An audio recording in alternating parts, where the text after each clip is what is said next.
cold wind sweeps the jagged ridges of the Iran-Iraq border as Diane Cooper moves through a narrow valley. Gravel shifts under her boots. Every step is controlled. 50 years old, former Navy SEAL, the kind of operative called when missions stop making sense. Tonight, she came alone. On the ridge above, silhouettes emerge, rifles raised, laser sights sliding across her chest. 12 mercenaries descend from the rocks, closing the trap. At their center stands Arash Rahimi, a feared warlord whose men rarely fail. He studies Diane and smiles. "Drop the weapon." She doesn't move. The canyon falls silent except for the wind. To Rahimi, the math is simple. 12 rifles, one aging soldier, no escape. But Diane's eyes scan the ridgelines once. Calm, calculating. Because the mercenaries believe they surrounded her. What they don't realize is that they just stepped onto her battlefield. High in the rugged mountains along the Iran-Iraq border, the air carried the thin, metallic cold that settles over stone long after the sun disappears behind the ridgelines. The valley floor was narrow, choked with scattered limestone and thorn brush. Wind moved quietly through the rock walls, rising and falling in hollow currents that echoed along the canyon like distant surf. Diane Cooper stepped carefully between the stones. At 50, her movements remained controlled and economical, the product of decades inside environments where hesitation meant exposure. Her boots found stable ground without noise. The weight of her equipment rested naturally along her shoulders and hips, balanced so precisely it no longer registered as strain. Her eyes scanned the terrain in deliberate sectors. Left ridge, right ridge, tree line. She paused for a fraction of a second, letting the silence settle across the valley. The reconnaissance task had been simple on paper. Visually confirmed the suspected location of a mercenary logistics node operating near the border corridor. No contact expected. No prolonged presence required. Observe, confirm, exfiltrate. But the geometry of the valley felt wrong. A small muscle near her jaw tightened. Then the movement began. Figures appeared along the ridgeline above her, one, then three, then more materializing from behind rocks and scrub as if the mountain itself had produced them. Boots shifted against gravel. Rifle stocks rose to shoulders in a practiced motion. By the time Diane stopped walking, 12 armed men had formed a loose perimeter along the heights overlooking the valley floor. The rifles settled onto her chest in near-perfect synchronization. Diane did not reach for a weapon. She stood still among the rocks, her posture upright, shoulders relaxed, hands visible. Only her breathing slowed, each inhale drawn carefully through the nose, each exhale measured. At the center of the ridgeline, a man stepped forward. Arash Rahimi, 40 years old, broad-shouldered beneath a tactical vest, his beard trimmed close along a hard jawline. Even from the distance, his posture carried the quiet authority of someone accustomed to being obeyed without hesitation. His gaze fixed on Diane with open curiosity. He studied her the way a hunter studies unexpected prey, head tilted slightly, eyes narrowing as he assessed what had wandered into his territory. A faint crease formed at the corner of his mouth. To him, the situation was already resolved. An aging operator alone in a confined valley, surrounded by 12 rifles positioned above her on elevated ground. There were no visible escape routes, no cover large enough to survive sustained fire. The advantage was absolute. Several of Rahimi's men adjusted their stances along the ridge, tightening their grip on their weapons. One shifted his finger closer to the trigger guard. Another leaned forward slightly, boots grinding against loose stone as he searched for a clearer angle. Diane watched none of them directly. Her gaze remained level, fixed somewhere near Rahimi's chest rather than his eyes, a small, deliberate choice. Her face revealed nothing beyond a calm neutrality, But inside the stillness of her posture, calculations moved rapidly. Distances, angles, reaction windows. Rahimi lifted one hand. The motion was slow and deliberate, fingers spreading slightly as the command formed. The men along the ridge tensed in anticipation, bodies leaning forward in preparation to descend and secure their prisoner. For a brief moment, the valley held its breath. Then, from behind the mercenaries, a magnesium flash device detonated. The eruption of white light slammed across the canyon like a miniature sun igniting at ground level. The blast flooded the ridgeline with searing brightness, overwhelming the darkness and burning into the retinas of every man standing above the valley floor. Several mercenaries recoiled instinctively. Shouts erupted in Farsi, rifles discharged in uncontrolled bursts, muzzle flashes strobing blindly into the rock walls as disoriented men fired at shadows they could no longer see. The crack of gunfire ricocheted through the canyon, echoing violently off the limestone cliffs. Rahimi staggered half a step, one arm rising to shield his eyes as the light seared through his vision. For several seconds, the world was nothing but white glare and ringing ears. Then, the light faded. Shapes slowly returned to the canyon. Men blinked hard, eyes watering as their vision clawed its way back through the after-image burned across their retinas. Rifles steadied again. Heads turned toward the valley floor where their target had stood only moments earlier. The space among the rocks was empty. Diane Cooper was gone. The echoes of gunfire slam against the canyon walls and return in violent waves, ricocheting through the narrow gorge like hammer blows against stone.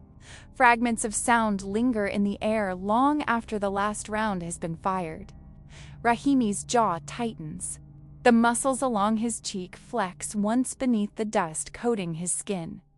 His eyes sweep the valley floor, measuring distance, terrain, movement. Spread out, he shouts in Farsi. The order cuts through the lingering echoes. His men react immediately. Rifles rise into ready positions as they fan outward across the valley floor, boots crunching through gravel and dry brush. One moves toward a cluster of fractured limestone boulders, weapon angled across the shadowed gaps between rocks. Another circles wide along the tree line, muzzle tracking slowly through the branches. Each man searches with disciplined caution. Barrels shift, fingers settle along triggers. They sweep the terrain in controlled arcs, clearing pockets of shadow between the scattered formations of stone. Rahimi watches them deploy, posture rigid, shoulders squared beneath the weight of his rifle. His breathing remains steady, but a small pulse flickers once at the base of his temple. To him, the conclusion is obvious. She ran. The sudden shots, the noise, the confusion in the canyon, an attempt to break contact and flee downhill through the ravine. His eyes drift briefly toward the darker end of the valley, where the terrain slopes into thicker brush. A retreat path. What Rahimi does not know is that Diane Cooper had already passed through this valley hours earlier, 4 hours before the first shot fractured the silence of the canyon. The bunker complex hidden beneath the far ridge had appeared sealed from the outside, reinforced steel doors. Perimeter patrols, surveillance nodes positioned along the primary approach. None of it had mattered. On the far side of the valley, half concealed behind collapsed stone and desert scrub, an abandoned ventilation shaft descended through fractured rock into the lower levels of the facility. The access point had not been used in years. Dust packed the interior of the shaft. Rust crept along the metal rungs. Diane had entered without a sound. 40 minutes later, she had reached the interior corridor outside Rahimi's private office. The safe inside had been military-grade composite steel, electronic keypad with biometric confirmation. The bypass had taken less than 3 minutes. The encrypted data drive, resting now inside the sealed pouch on Diane's chest rig, had already been removed, cataloged, and secured. The mission objective was complete. Down below, Rahimi's men continue their search, spreading farther across the valley floor. They believe they are pursuing someone who fled. High above them, Diane Cooper lies prone along the fractured ridge line. The ghillie cloak covering her body blends into the pale limestone beneath her, its fibers threaded with thermal disruptive mesh that fractures her heat signature against the cold surface of the rock. To an infrared sensor, she would appear as little more than another patch of cooled stone. Her suppressed SR-25 rests forward on a bipod, the legs pressed firmly into the gravel. The rifle remains perfectly still. Through the optic, the mercenaries move across the valley below, small figures shifting between stone outcroppings and twisted trees, scattered, separated, pieces moving slowly across a wide board. Diane watches without adjusting her position. The reticle drifts slightly with the slow rhythm of her breathing. Inhale, exhale. Her finger rests alongside the trigger guard, relaxed but ready. The canyon wind slides across the ridge, carrying dust and the faint scent of disturbed earth. Below, the men continue searching the wrong direction. Diane exhales slowly and waits. The first mercenary steps forward, his boots settling between two stones worn smooth by wind and time. A thin braided tripwire stretches across the gap, nearly invisible in the dim light. The wire tightens. A sharp metallic snap echoes up the ravine. Above them, something shifts. A suspended rock trap balanced carefully along a natural shelf breaks loose. The boulder drops. For half a second, it hangs in silence before gravity claims it. Then the ravine erupts. The rock slams into the gorge wall with a violent crack, splitting stone and blasting a plume of dust into the air. Pebbles cascade down the cliff face. The ground shudders beneath their boots. Every mercenary turns toward the impact. Heads pivot. Rifles shift. Eyes track the rising cloud of dust rolling across the canyon floor. That single moment fractures their formation. Up above the gorge, Diane Cooper lies motionless along the shadowed spine of the cliff. Her chest rises slowly, then falls. Her body is anchored behind a fractured slab of limestone, the rifle's suppressor extending just past the rock's edge. The bipod rests firmly in the gravel, legs dug into the slope for stability. She watches through the optic, breathing steady. The reticle floats over the group below, drifting slightly with the rhythm of her lungs. Inhale, exhale. At the bottom of the cycle, the world stills. Her finger tightens against the trigger shoe with slow, deliberate pressure. No jerk, no hesitation. The trigger breaks cleanly. Thwip. The suppressed shot barely disturbs the night air. At the rear of the formation, the last mercenary stiffens. The round enters just beneath the base of his skull, precisely at the occipital ridge. His body folds instantly, knees collapsing as if the ground has vanished beneath him. He drops into the brush without a sound, rifle slipping from his hands. No scream, no warning. The rest of the group remains fixed on the shattered rock below, still watching dust spill through the gorge. Rahimi is the first to notice the absence. He turns sharply. The man at the rear is gone. For a fraction of a second, his eyes scan the slope behind them, then he sees the body crumpled among the scrub. Rahimi moves quickly, dropping to a knee beside the fallen mercenary. His hand grips the man's shoulder and rolls him slightly onto his side. The wound is small, a single puncture at the base of the skull. Rahimi studies it in silence. The entry point is clean, precise, no fragmentation, no tearing. A controlled shot. His gaze shifts along the trajectory in his mind. The angle is wrong. The bullet path slopes downward through the spine. It did not come from below. It did not come from the valley floor. It came from above. Someone firing downhill would have produced a different entry point entirely. Rahimi's jaw tightens. Slowly, he lifts his head. His eyes climb the towering cliffs that loom over the ravine, dark stone rising hundreds of feet into the night.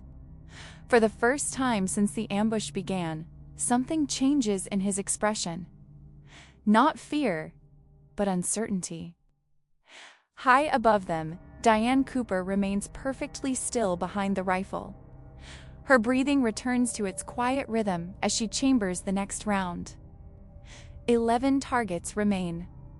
The wind slides softly along the ridge. She watches, waiting.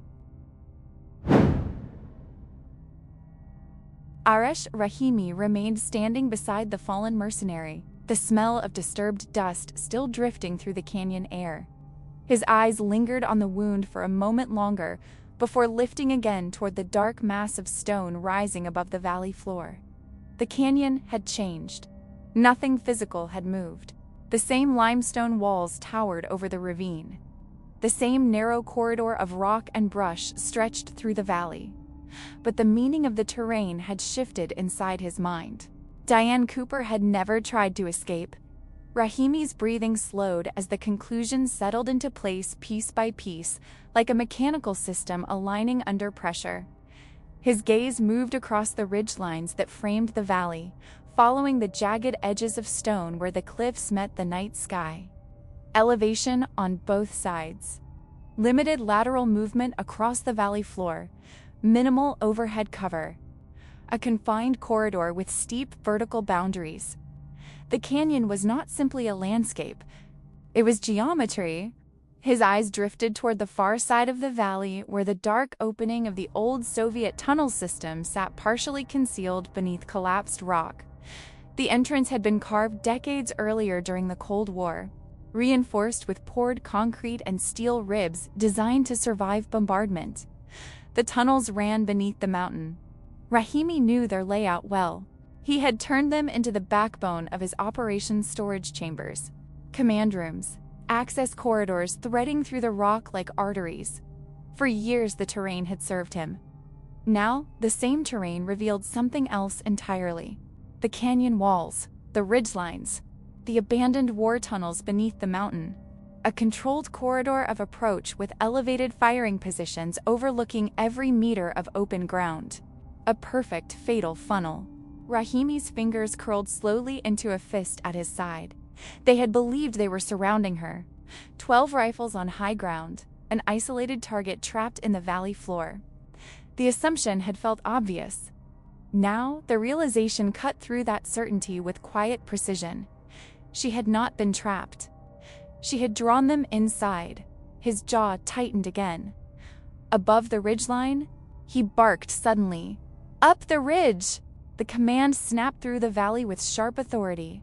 The mercenaries reacted immediately. Boots pivoted against the gravel as the men broke formation and began climbing back toward the slopes on either side of the canyon, scrambling for higher elevation. Loose stones rolled beneath their feet as they ascended. Several men pulled themselves upward using exposed rock ledges, rifles slung tight across their chests as they fought for vertical ground. From above, Diane Cooper watched the shift unfold. She had already begun moving. The limestone ledge where she had taken the first shot was no longer her position. By the time the mercenary started climbing toward the ridgeline, she was already 30 meters farther along the cliff face, sliding carefully between fractured slabs of rock that concealed her silhouette. Each movement was measured. Her boots touched only stable surfaces. Loose debris remained undisturbed. The ghillie cloak flowed across the pale stone, its shredded pattern blending with the jagged shapes of the cliff. Her rifle remained cradled close to her body as she relocated. A sniper who remained static too long invited triangulation. Multiple shooters, or even a coordinated visual sweep, could eventually collapse the uncertainty of a firing position. Diane did not give them time. She paused behind a cluster of limestone outcroppings that shielded her from direct line of sight from the valley floor. Her hand moved briefly toward the compact radio transmitter mounted along her plate carrier. One finger tapped the transmit key. The device emitted a short burst of encrypted interference. A narrowband signal designed not for communication, but for disruption. Down in the valley, Rahimi's headset crackled. The noise cut sharply through the open channel his men had been using to coordinate movement across the canyon. Static filled the earpiece for a brief second, the harsh electronic distortion washing over the frequency before fading again. Rahimi's brow tightened. His hand instinctively touched the side of his headset as he listened to the channel clear. Then he heard it. A single sound. A boot step, slow, measured. The scrape of rubber against stone carried faintly through the microphone before fading into silence. Rahimi's head lifted. His eyes moved upward once more, scanning the dark mass of rock towering above the canyon. The sound had come through the headset as clearly as if someone had been standing directly beside the transmitter. Directly above him. Arash Rahimi remained motionless for a moment after the sound in his headset faded. The canyon seemed to narrow around him. Wind moved along the rock walls in slow currents, carrying dust from the shattered ravine where the boulder had struck. Somewhere along the slope above, loose stones shifted under the weight of his men climbing toward higher ground. His gaze lifted once more toward the cliffs. The vertical walls of limestone towered above the valley floor. Fractured ledges stacked one over another like the tiers of a fortress. Shadows filled the gaps between the rocks. Any one of those elevations could conceal a shooter. His jaw flexed. The geometry was no longer theoretical. The valley floor offered no overhead protection.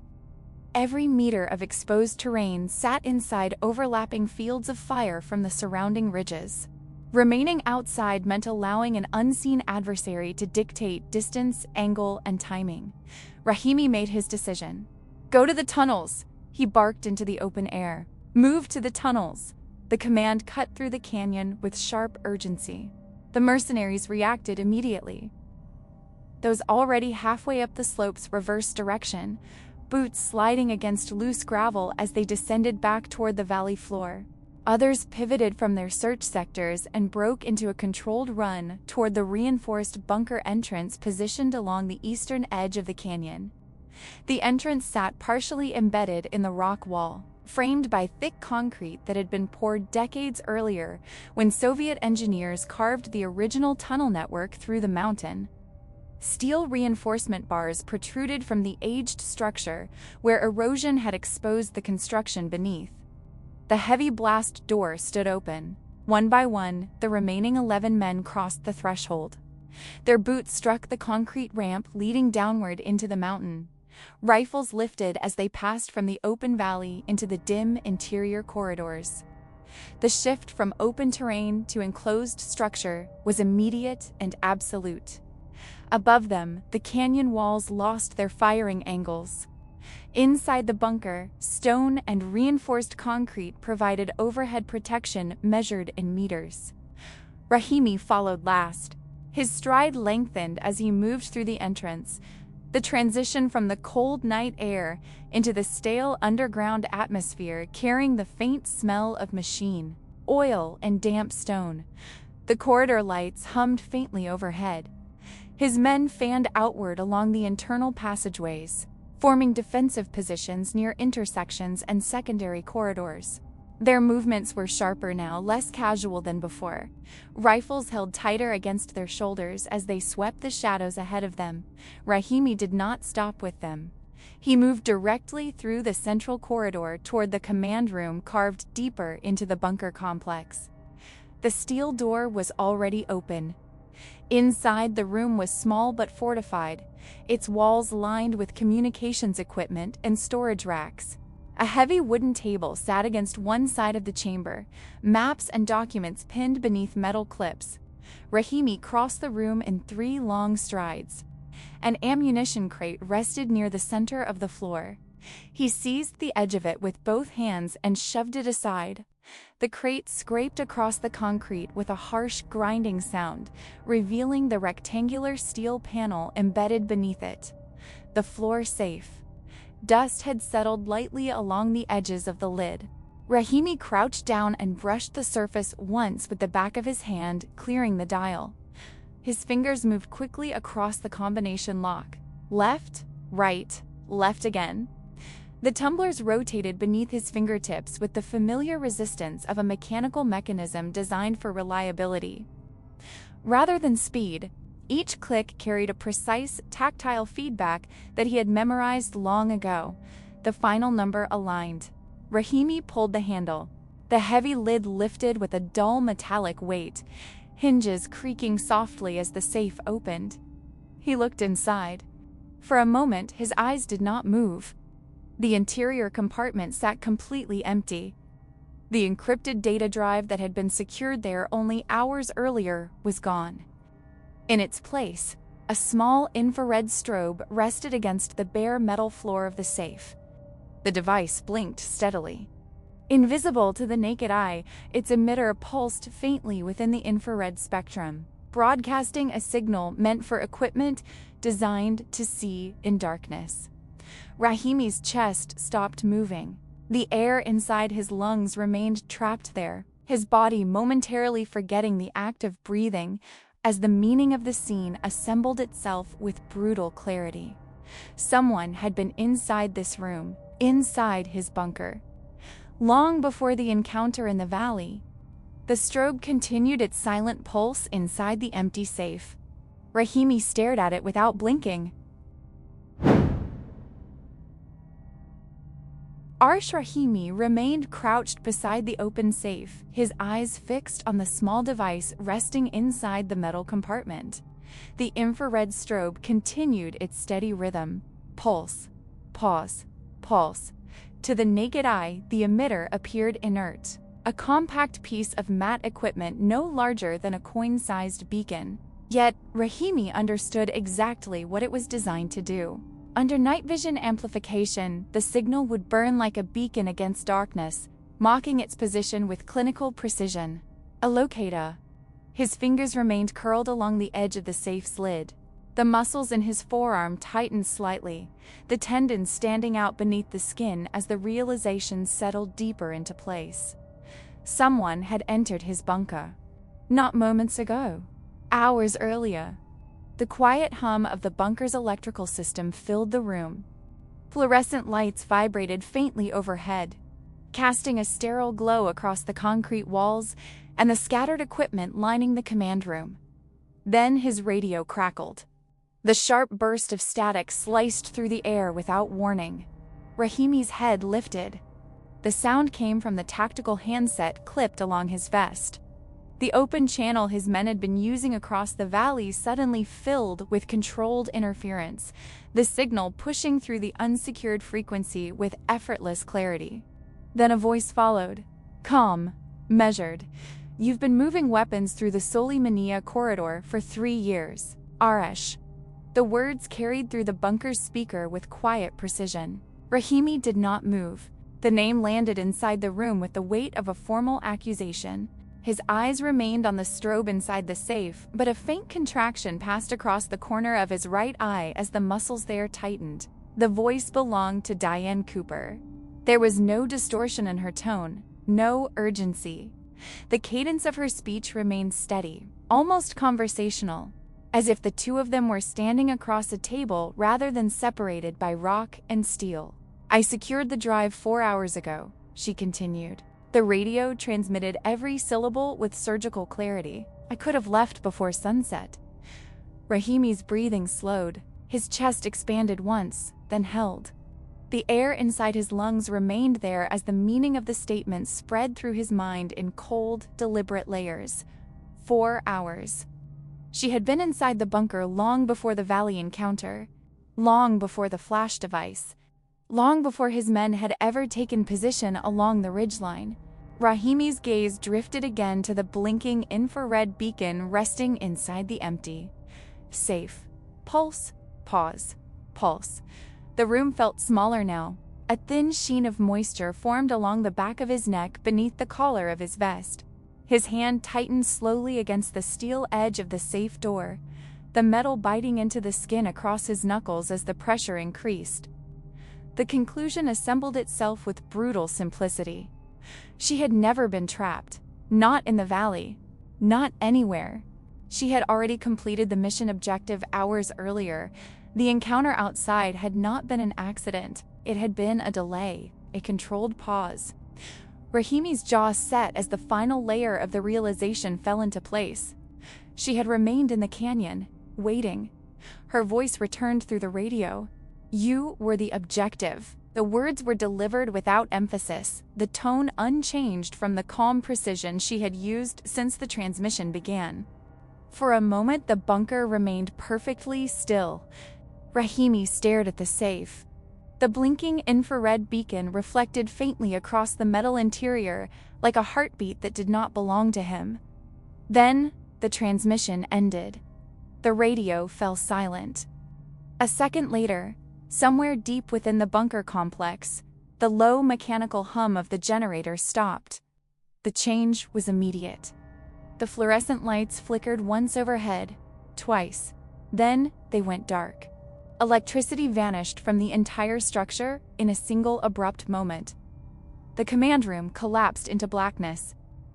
Down the corridors beyond the door, the tunnel system was swallowed by darkness as the generator's shutdown rippled through every circuit in the bunker. The silence that followed felt heavy against the concrete walls.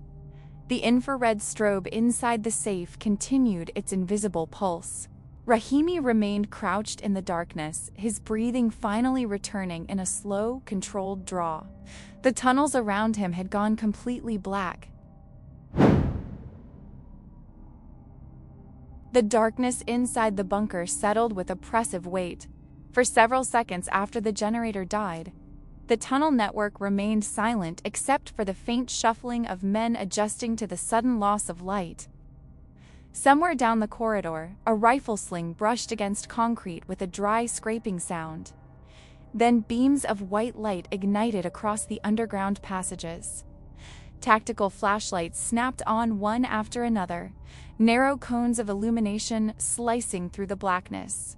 The beams bounced against damp stone walls and reinforced concrete supports, creating sharp contrasts between blinding brightness and impenetrable shadow. 10 mercenaries remained. Their formation tightened almost instinctively as the lights steadied in their hands. Rifles lifted higher against their shoulders, muzzles tracking slowly across the corridor intersections. The tunnels had never felt small before. Now the confined space pressed inward from every direction.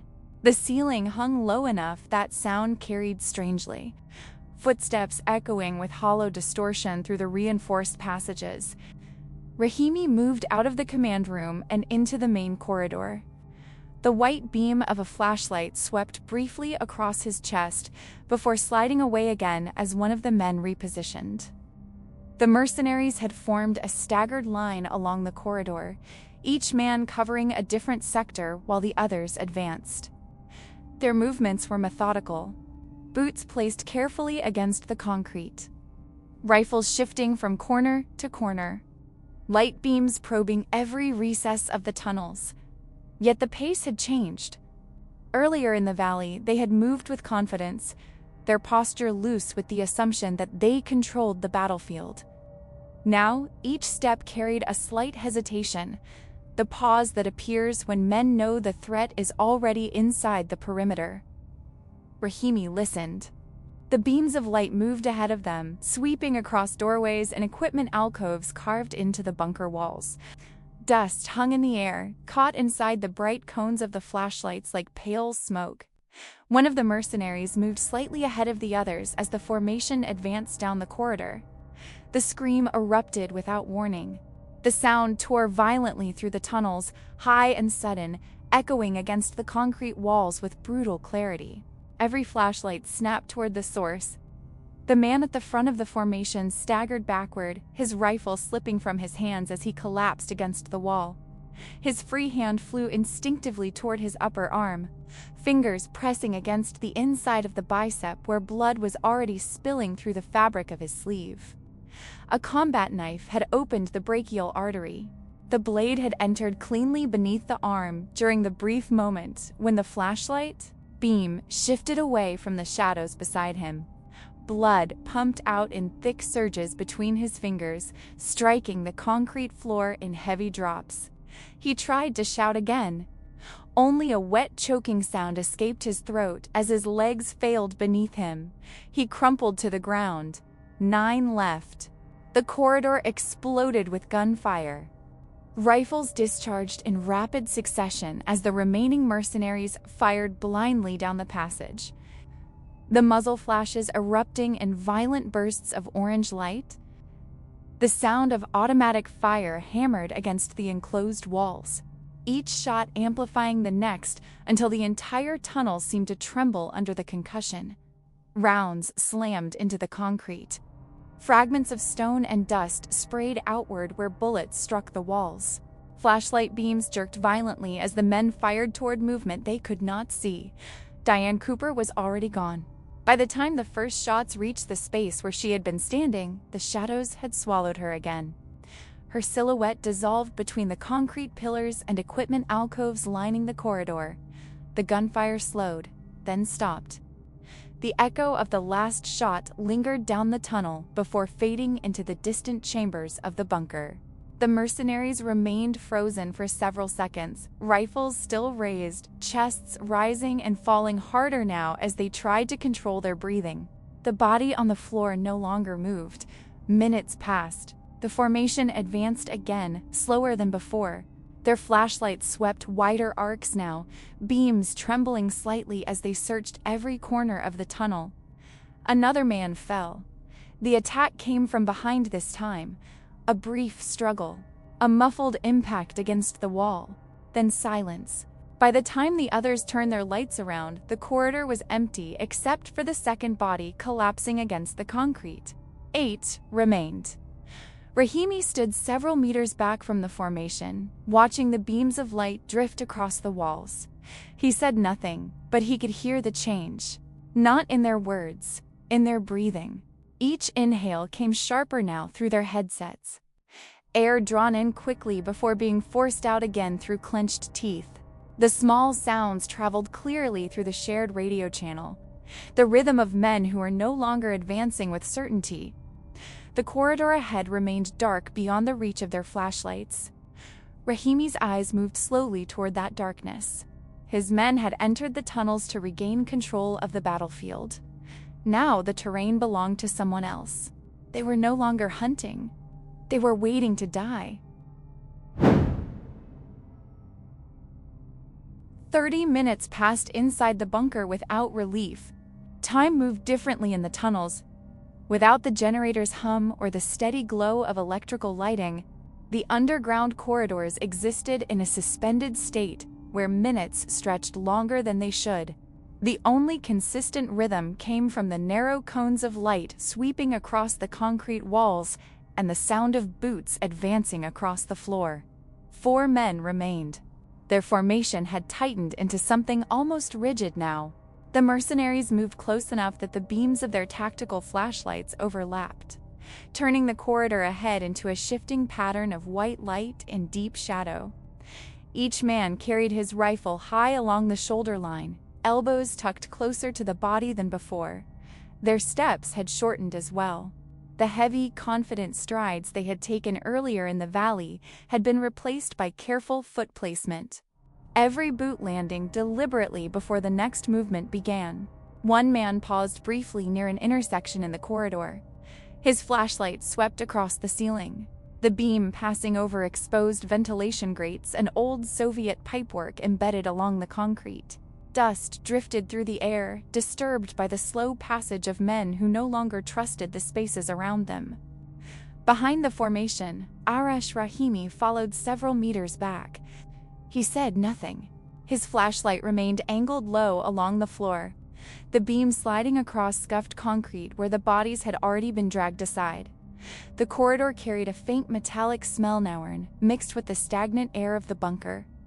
Rahimi listened as they moved.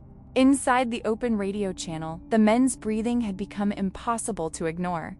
Each inhale entered the microphone with sharp clarity, followed by an exhale that lingered slightly longer than before.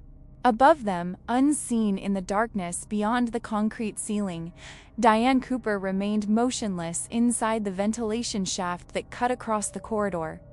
The narrow duct ran just wide enough for a person to maneuver through with careful movement.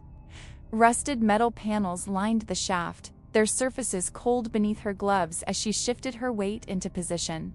She lowered her panoramic night vision goggles.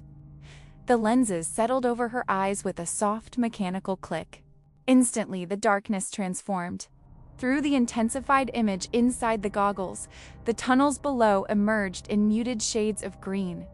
The concrete walls reflected ambient light, revealing structural details invisible to the naked eye.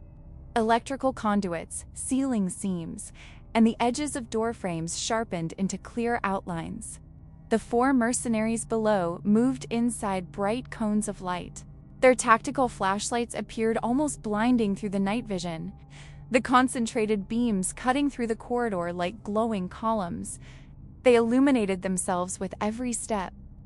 Diane adjusted her position slightly within the shaft. The opening beneath her led directly into the corridor, several meters behind the moving formation. The metal ventilation grate had been removed hours earlier and set aside without noise.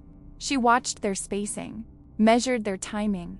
When the rear man stepped forward to align with the others, the moment opened exactly as expected. Diane slipped through the opening. Her body dropped silently from the shaft, boots touching the concrete with controlled precision. The landing produced no sound beyond the faint shift of fabric as she absorbed the impact through bent knees. The 4 mercenaries continued moving. None of them turned. The man at the rear remained closest to her position, his flashlight angled toward the floor ahead of him as he advanced. Diane closed the distance in 2 steps. Her arm moved quickly in the confined space behind him. One hand controlled his upper body while the other struck with clinical efficiency. The motion lasted less than a second. The mercenary disappeared into the darkness beside the corridor wall before the others even noticed the gap forming behind them. 3 left. The formation continued forward for another few meters. Then Arash Rahimi stopped. Something had shifted. His flashlight lifted from the floor and swung slowly behind him, the beam cutting through the corridor they had just passed through. But the light revealed only empty concrete. No 4th man, no movement. Only the pale walls and the drifting dust illuminated inside the narrow beam. Rahimi's hand tightened slightly around the flashlight grip.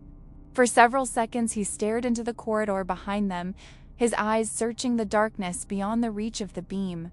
The tunnel remained silent, but inside his mind something had begun to fracture.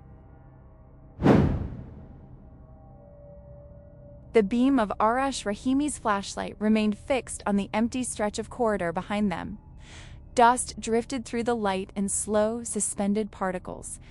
The concrete walls reflected the glare back in pale fragments, revealing nothing but bare surfaces and the narrow line of the tunnel extending into darkness. 3 men remained in the formation. The absence behind them felt heavier than the confined air of the bunker. The corridor had not changed. The walls had not moved. Yet something fundamental inside the space had shifted, like pressure building inside a sealed chamber. Rahimi's jaw tightened. His breathing entered through his nose in a controlled draw, then left through parted lips. The rhythm remained deliberate, but a faint pulse had appeared beneath the skin along his temple. He lowered the flashlight slightly. The beam drifted back toward the remaining 2 mercenaries positioned ahead of him in the corridor. Both men held their rifles high, shoulders squared toward the darkness beyond the next intersection. Their posture had changed. The elbows were locked tighter against their ribs. Their boots no longer moved with the cautious advance they had maintained earlier. Now they stood nearly frozen, the muscles in their forearms rigid around the grips of their rifles. The radio channel remained open. Rahimi could hear their breathing through the shared frequency. One inhale, another, too fast. The sound filled the silence between the concrete walls. Something inside Rahimi snapped. "Show yourself!" he roared. The words erupted through the corridor with sudden violence, the sound slamming against the reinforced walls and echoing down the tunnel system in a distorted wave. For an instant, the bunker seemed to hold its breath. Then the suppressed shot came. The report was short and compressed, barely louder than the metallic snap of a tool striking steel. The round struck the flashlight mounted on the rifle of the guard beside Rahimi. The lens shattered instantly. Fragments of glass burst outward as the beam exploded into darkness. The sudden loss of light swallowed half the corridor in an instant, the bright cone collapsing into blackness as the damaged flashlight died. Darkness surged through the tunnel like a living thing. The two remaining mercenaries reacted without thought. Their rifles erupted in automatic fire. Muzzle flashes tore through the black corridor in violent bursts of orange light, illuminating the walls in rapid, stuttering pulses. The sound of gunfire hammered against the concrete with deafening force, each shot amplifying inside the confined tunnel until the entire bunker seemed to vibrate. Rounds slammed into the walls. Concrete chipped and fractured where bullets struck, sending splinters of stone scattering across the floor. The muzzle flashes revealed brief glimpses of empty corridor ahead, brief flashes of pale walls, exposed pipework, and drifting dust. The men kept firing, their fingers locked against the triggers as the rifles bucked in their hands. Brass casings spat from the ejection ports and clattered across the concrete floor in a chaotic rain of metal. Shell casings rolled beneath their boots. Some spun briefly before settling against the walls. The corridor filled with the sharp smell of burned propellant. The gunfire continued until the rifles clicked. Empty. Both mercenaries pulled their triggers again out of instinct. Nothing happened. The magazines had run dry. The last echo of gunfire faded slowly down the tunnels, the sound dissolving into the deeper chambers of the bunker before vanishing entirely. Silence returned. The corridor stood motionless again. Only the faint ticking sound of cooling metal came from the rifles still pointed into the darkness. Rahimi's breathing had become shallow. The flashlight in his hand drifted forward, the beam sweeping slowly across the corridor ahead. The white light moved over the scarred concrete where bullets had struck moments earlier. No movement, no target, only dust and broken fragments of stone scattered across the floor. Rahimi turned slightly toward the last mercenary standing beside him. His hand reached out automatically, fingers closing toward the man's sleeve as if to steady the formation again. His grip met resistance. Not a shoulder, not a body. Fabric. The material tore slightly under his fingers. Rahimi looked down. The sleeve of the uniform hung empty. A dark line of blood trailed along the fabric before falling in steady drops onto the concrete floor below. The droplets struck the ground with quiet, measured taps. Rahimi's hand remained suspended in the air for a moment longer, then it lowered slowly. The flashlight beam moved again across the corridor. This time, it revealed no one standing beside him. The tunnel stretched forward into silence. He was alone. The tunnel remained silent after the last drop of blood struck the concrete. Arash Rahimi stood alone in the corridor, the beam of his flashlight drifting across the walls as if searching for something that no longer existed. The air carried the stale smell of cordite and damp stone. Dust still floated in the confined space, suspended in the narrow cone of light. Then the bunker stirred. Emergency lighting flickered somewhere deeper in the electrical system. A dull mechanical relay clicked behind the walls, and dim red illumination pulsed weakly to life along the corridor ceiling. The emergency circuit struggled for a second before stabilizing into a steady glow. The tunnel filled with crimson light. Long shadows stretched across the concrete walls, distorting the shapes of pipes and steel support beams into jagged silhouettes that moved with the slightest shift of Rahimi's flashlight. His breathing had slowed again. Each inhale entered through his nose in a controlled draw. Each exhale left his mouth quietly, the sound barely audible against the silent bunker. The flashlight lowered. Rahimi's hand moved toward the pistol holstered along his vest. His fingers closed around the grip with deliberate precision, drawing the weapon free in a practiced motion. the pistol rose to chest height. His eyes swept across the corridor. Then she stepped out of the shadows. Diane Cooper emerged from behind a reinforced pillar positioned several meters down the tunnel. The red emergency lighting washed across the lines of her equipment and the muted fabric of her ghillie cloak, outlining her silhouette without revealing unnecessary movement. Her posture remained composed, calm, unhurried. She walked toward him with measured steps, boots touching the concrete floor with quiet certainty. The tunnel echoed faintly with each step. The sound carried through the reinforced chamber like the slow ticking of a clock. Rahimi raised the pistol. The motion was instinctive, the barrel lifting toward her chest as his finger tightened against the trigger. But the movement lacked the sharp efficiency it had carried earlier in the valley. A faint tremor ran through the muscles of his forearm, the pistol wavering for a fraction of a second in the red light.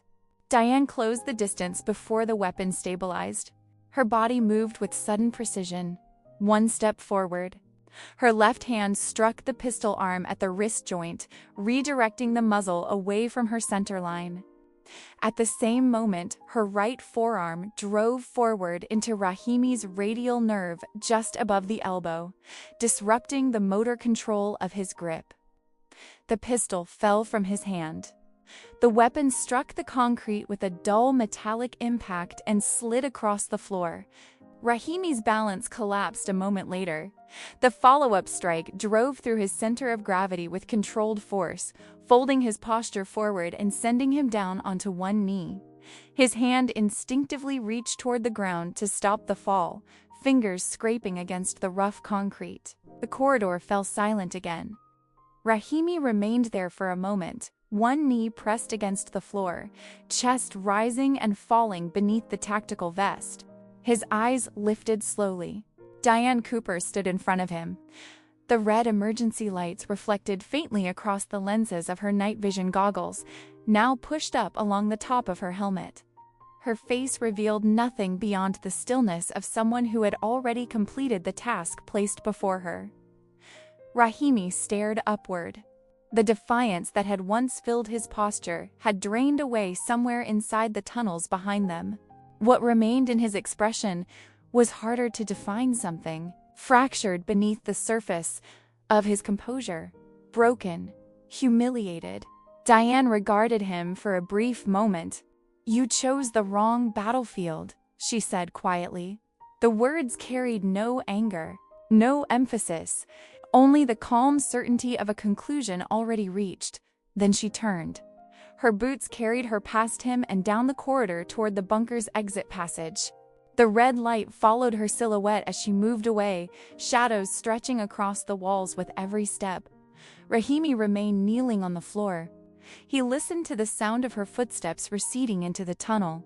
Then he heard another sound, a soft mechanical click, the detonator. For a brief moment, nothing happened. Then the thermite charges ignited. The reaction burned with violent intensity along the steel support structures embedded in the bunker walls. Molten metal poured downward in blinding streams as the thermite consumed the load-bearing beams. Steel melted. Concrete fractured.